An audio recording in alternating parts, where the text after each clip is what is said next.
Bonjour, dans cette vidéo je vais vous parler de cette notion de regard de soi et de regard de l'autre. Depuis l'enfance, nous nous construisons par rapport à ce qu'on ressent, à ce qu'on entend, par rapport au regard de l'autre. Quand on est tout petit, c'est important, puisque pour l'enfant, les neurones miroirs nous permettent d'observer notre environnement et de le copier pour grandir, se développer, construire des liens, des connexions dans notre cerveau. Et vraiment, au niveau biologique, il y a tout un sens à copier l'autre et à se référer à son regard.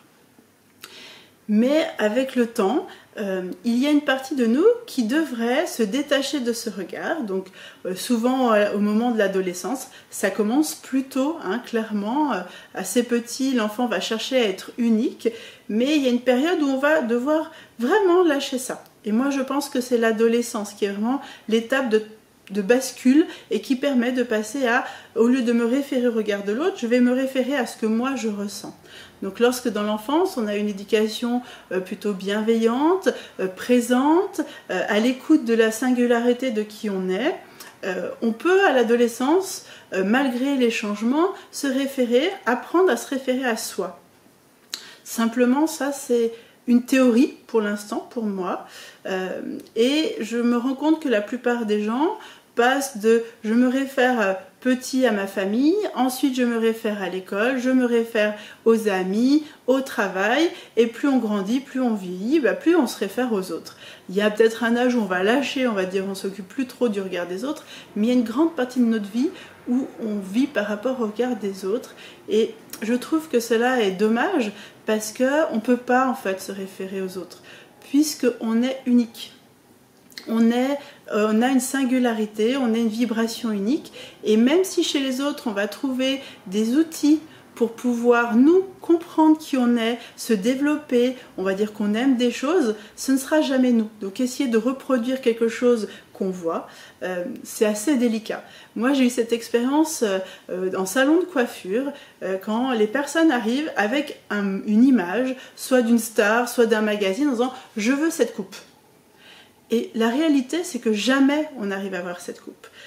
Une première chose, alors soit on a les mêmes cheveux que la personne, et super, la même couleur, et on va arriver à rejoindre un petit peu l'aspect, mais le visage n'est pas le même, les traits ne sont pas le même, les yeux, il y a vraiment beaucoup de choses qui différencient.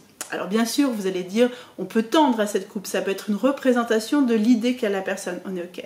Mais très souvent, on va chercher une image de ce qu'on aimerait voir de nous. En fait, c'est ça. Donc moi j'avais envie avec cette vidéo, qui est plutôt quelque chose dans une réflexion, c'est justement de réfléchir à ça. À quel moment vous faites des choses parce que c'est à vous, ou vous faites des choses pour faire plaisir, ou valider le regard de l'autre. Je crois que c'est très important aujourd'hui. Moi c'est vraiment grâce aux enfants, j'ai pu élargir cette vision, cette sensation que j'ai depuis longtemps en tant qu'accompagnante, mais aussi en tant que coiffeuse à l'époque, où les gens cherchaient à ressembler à quelque chose qu'ils n'étaient pas. Et avec les enfants, les neurosciences, toute l'éducation de la singularité de l'enfant, Maria Montessori, moi ça a été vraiment grâce à cette femme que j'ai compris, j'ai fait le lien sur plein de choses.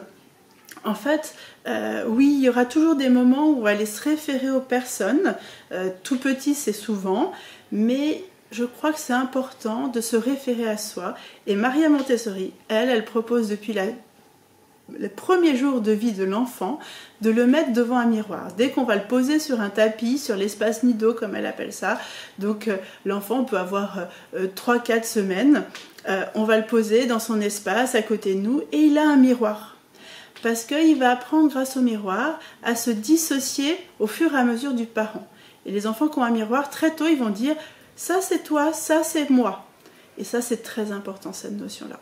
Moi aujourd'hui, vraiment dans tous mes accompagnements, dans ce que je vois autour de moi, que je vois dans d'autres sociétés, peu de gens savent finalement qui ils sont vraiment. Et on se réfère toujours finalement à ce que va faire l'autre. On va comparer, on va être dans des jugements, des envies, on va dire de la jalousie.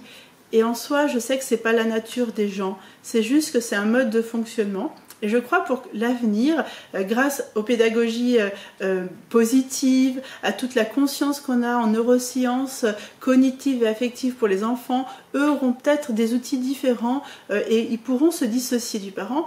Mais nous, pour la plupart en tout cas, on a été très formaté à faire attention au regard de l'autre et satisfaire le regard de l'autre. Et du coup, on devient très dur avec nous-mêmes. Donc voilà.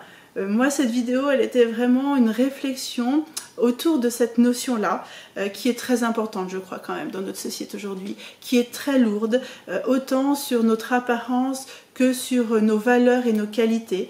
Elle touche aussi beaucoup, pour moi, en tout cas, j'ai cette sensation, la difficulté à accepter les différences chez les gens. Que ce soit dans l'aspect physique, dans les cultures, dans les origines. Et je crois que c'est très intéressant, en tout cas, de réfléchir à ça. C'est pour ça que je vous offre cette vidéo sous cette forme.